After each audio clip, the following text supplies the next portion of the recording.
का कार्यकाल कैसा रहा, क्या काम हुआ, आगे क्या होना चाहिए, बदलाव होना चाहिए, कुछ बताइए इस विषय में।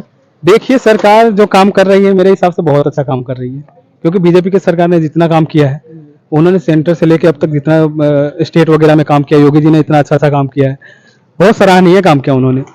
थोड़ा सा है शिक्षा नीति में थोड़ा बदलाव करने की जरूरत है, मैं मान सकता हूँ। क्या पहले से अपराध कम हुए? बिल्कुल बहुत कम हुए अपराध, बहुत क्या ज्यादा। चाहते हैं 2024 में कैसा होना चाहिए? देखिए, अब ये सब तो अब कह नहीं सकते, मतलब क्योंकि ये तो देखा जाएगा, जो होगा हम लोग देख ही रहे हैं, सुन ही रहे हैं, और दुनिया देख रही है, जनता को भी पता है कौन आ रहा है कौन नहीं आ रहा है, तो हम वो सब पता ही। और क्या कहना चाहोगे देश के बारे में, समाज के बारे में, कोई ऐसी बात आपको लगती हो, है ना? देखिए, देश के बारे में अब जो है वो देख ही रहे हैं आप लोग, देश अच्छा प्रगति कर रहा है, सच बात। बीजेपी गवर्नमेंट ने बहुत अच्छा डेवलपमेंट किया है, ना कहने की बात भी नहीं है। बीजेपी ने जिस तरीके से अभी अयोध्या मंदिर जो बनवाया है, राम मंदिर अयोध्या में, बहुत बड़ी मतलब तरक्की किया उन्होंने। उसके बाद देश का जो विकास हो रहा है देख ही रहे हैं आप लोग। देखिए, कोई भी गवर्नमेंट आता है तो 2018 बैच, रुको, बताओ। रविंद्र कुमार जायसवाल, बीएमएस 2018 बैच, अच्छा, बीएमएस कर रहे हो आप? कहाँ से कर रहे हो? Asian college, Asian. क्या यूनिवर्सिटी लगती है वहाँ पर? आज डॉक्टर भीमराव आगरा यूनिवर्सिटी। अच्छा, तो कैसा मतलब पेपर वगैरह, मतलब अभी कौन सा सेमेस्टर चल रहा है आपका? अभी थर्ड ईयर है मेरा। थर्ड ईयर चल रहा है, तो किस तरह का पेपर आता है? रिटर्न होता है कि टिक? पेपर तो ठीक आता है, पेपर में कोई दिक्कत नहीं है, जो पढ़ के जाता है, मतलब अपने जो प्रिपरेशन करके जाता है उसके लिए कोई दिक्कत नहीं है, कोई कठिनाइयाँ नहीं आती। लेकिन जो भी मतलब दिक्कत आती है वो चेकिंग वगैरह में आती है। जो यहाँ पे चेकिंग वगैरह करने वाले हैं वो अच्छे से चेकिंग नहीं करते पेपर, जिसकी वजह से हम लोगों को बार बार यहाँ पे आना पड़ता है, बहुत सारी परेशानियां झेलनी पड़ती है। कभी हम मेरा ही देख लीजिए आप, मेरा रस स्वास्थ्य में MW था, उसके बाद RTI डाला था, उसमें UFM लगा दिया, जबकि मैंने कोई चेकिंग की मतलब चीटिंग वगैरह कोई केस नहीं है। UFM का मतलब अनफेयर मीन्स का होना भी तो चाहिए कोई प्रूफ। हमने गोपनीय विभाग में भी चेक करवाया, वहाँ कोई मेरा प्रूफ नहीं है, फिर भी इन्होंने UFM डाल रखा है। इसका क्या मतलब? इसी तरीके से बहुत सारे विद्यार्थी हैं जिनका वो पीड़न किया जा रहा है इस यूनिवर्सिटी के द्वारा। हम लोग BMS से डॉक्टर हैं, डॉक्टर प्रोफेशन इतना अपने आप में एक बहुत प्रोफेशनलिस्ट है हम लोग, तो हम लोगों का अलग एक व्यू होना चाहिए। उस हिसाब से अगर हम डेली यहाँ आएंगे जाएंगे, मैं दिल्ली से यहाँ आऊँगा तो हमारा खर्चा भी होता है, घर वाले कहाँ से इतना करेंगे? हम डॉक्टर बन रहे हैं, उस तरीके से हमें शिक्षा नहीं मिलेगा, हमें हमेशा उत्पीड़न मिलेगा, तो हम किस तरीके से आगे स्वास्थ्य को आगे बढ़ा पाएंगे? तो आप दिल्ली से आते हो? हाँ जी, अभी तो दिल्ली से आ रहा हूँ। तो मतलब मुझे सूचना मिली, मुझे मतलब स्टूडेंट ने, काफी सारी युवक युवतियों ने सुझाव दिया कि MCQ कर दिया गया है, मतलब जो है टिक मार्क, और कुछ कोर्सेज हैं जैसे BCom हो गया, MCom हो गया, इसमें जो स्टूडेंट पढ़ते थे, इनकम टैक्स वगैरह आदि सब्जेक्ट पढ़ते थे, उसमें टिक मार्क कर दिया गया। जो बच्चे पहले से पढ़ रहे थे, पूरा रिटर्न याद करते थे, अब वो चीज नहीं है। अभी मतलब कक्षा 2 का जो बच्चा भी होता है वो भी मतलब टिक मार्क के पास हो सकता है, क्या ये सही है ऐसा होना? देखिए, अब ये टिक मार्क MCQ क्वेश्चन की जो बात है, ये ठीक तो नहीं कह सकते, क्योंकि जब डिटेल में पढ़ेंगे नहीं किसी चीज, मतलब पढ़ा लिखा इंसान भी मतलब पास हो जाएगा इसमें, जो अनपढ़ है वो भी टिक मार के पास हो जाए, तुक्का लगा कर? ऐसा नहीं है कि कोई भी आगे पास हो जाएगा, इसके लिए भी मतलब बहुत अच्छी प्रिपरेशन होनी चाहिए तब भी पास।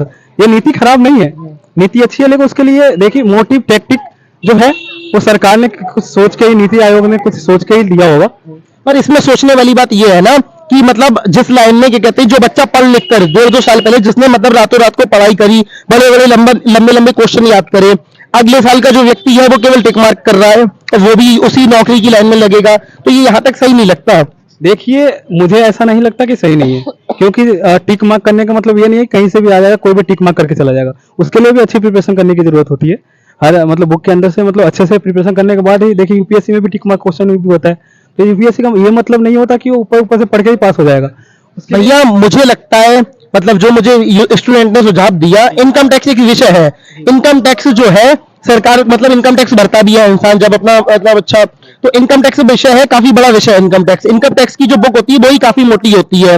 लेकिन बच्चा जो है MCQ क्वेश्चन करने के लिए केवल एक मॉडल पेपर का इस्तेमाल करता है, जो 20 से 40 रुपए का जो आ जाता है मॉडल पेपर, वो इतना पतला मॉडल पेपर होता है ना, और जो इनकम टैक्स की बुक होती है इतनी मोटी होती है। तो मुझे नहीं लगता क्या इनकम टैक्स का विषय वो बच्चा एक मॉडल पेपर से सीख सकता है आपके हिसाब से? देखिए, मॉड्यूल पेपर से सिर्फ इनकम टैक्स का पेपर दे नहीं सकता, सबसे पहली बात तो जो आपको लगता है, मुझे नहीं लगता, क्योंकि इनकम टैक्स का पेपर देने के लिए उसको डिटेल में जानकारी होनी चाहिए।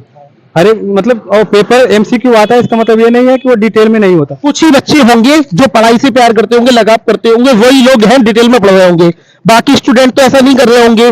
बच्चों के साथ तो खिलवाड़ हो रहा है, छोटे मतलब जो लड़के हैं, नई युवक युवतियां, उन्हें तो आनंद आ रहा है इस चीज में। देखिए, बहुत से, हाँ हाँ बिल्कुल आनंद आ रहा है, क्योंकि उनको इतना जो पहले की परीक्षा नीति थी, शिक्षा नीति थी, वो बहुत अलग थी। लोग डिटेल से पढ़ते थे, पढ़ने में मेहनत करते थे। आजकल के बच्चे इतना मेहनत नहीं करना चाहते। देश के युवा और युवतियां हैं वो देश का भविष्य है। अगर उनकी शिक्षा सही नहीं होगी तो जो देश है मतलब वो भी ऐसे ही उसका वो हो जाएगा, है ना। भविष्य इस वजह से खराब हो रहा है कह सकते हैं, क्योंकि शिक्षा नीति आयोग थोड़ा बदलने की जरूरत है। अभी क्या कहना चाहोगे सरकार के बारे में, देश के बारे में, समाज के बारे में? अब तक की सरकार रही उसका कार्यकाल कैसा रहा, क्या काम हुआ, आगे क्या होना चाहिए, बदलाव होना चाहिए, कुछ बताइए इस विषय में। देखिए, सरकार जो काम कर रही है मेरे हिसाब से बहुत अच्छा काम कर रही है, क्योंकि बीजेपी की सरकार ने जितना काम किया है, उन्होंने सेंटर से लेके अब तक जितना स्टेट वगैरह में काम किया, योगी जी ने इतना अच्छा काम किया है, बहुत सराहनीय काम किया उन्होंने। थोड़ा सा है शिक्षा नीति में थोड़ा बदलाव करने की जरूरत है, मैं मान सकता हूँ। क्या पहले से अपराध कम हुए? बिल्कुल बहुत कम हुए अपराध, बहुत क्या चाहते हैं 2024 में कैसा होना चाहिए? देखिए, अब ये सब तो अब कह नहीं सकते, मतलब क्योंकि ये तो देखा जाएगा, जो होगा हम लोग देख ही रहे हैं, सुन ही रहे हैं, और दुनिया देख रही है, जनता को भी पता है कौन आ रहा है कौन नहीं आ रहा है, तो हम वो सब पता ही। और क्या कहना चाहोगे देश के बारे में, समाज के बारे में? कोई ऐसी बात आपको लगती हो, है ना? देखिए, देश के बारे में अब जो है वो देख ही रहे हैं आप लोग, देश अच्छा प्रगति कर रहा है। सच बात, बीजेपी गवर्नमेंट ने बहुत अच्छा डेवलपमेंट किया है, ना कहने की बात भी नहीं है। बीजेपी ने जिस तरीके से अभी अयोध्या मंदिर जो बनवाया है, राम मंदिर अयोध्या में, बहुत बड़ी मतलब तरक्की किया उन्होंने। उसके बाद देश का जो विकास हो रहा है देख ही रहे हैं आप लोग। देखिए, कोई भी गवर्नमेंट आता है तो इसका मतलब ये नहीं है कि वो इस तरीके से हर चीज में डेवलप करके दिखाएगी, कहीं ना कहीं कमियां रह जाती है, लेकिन वो उस कहाँ कमियां रही, किस तरीके कमियां रही, वो चीज देखने की जरूरत है, समझने की जरूरत है ना। तब किसी गवर्नमेंट में हम कोई भी आरोप नहीं लगा सकते ऐसे, वही बात है। कोई भी संपूर्ण नहीं होता। भैया कह रहे हैं बहुत अच्छा कार्य कर रहे हैं बीजेपी के कार्यकाल में, है ना। एक बार भैया कह दीजिए जय हिंद जय भारत। जय हिंद जय भारत, वंदे मातरम। वंदे मातरम। ठीक है, धन्यवाद भैया। Thank you.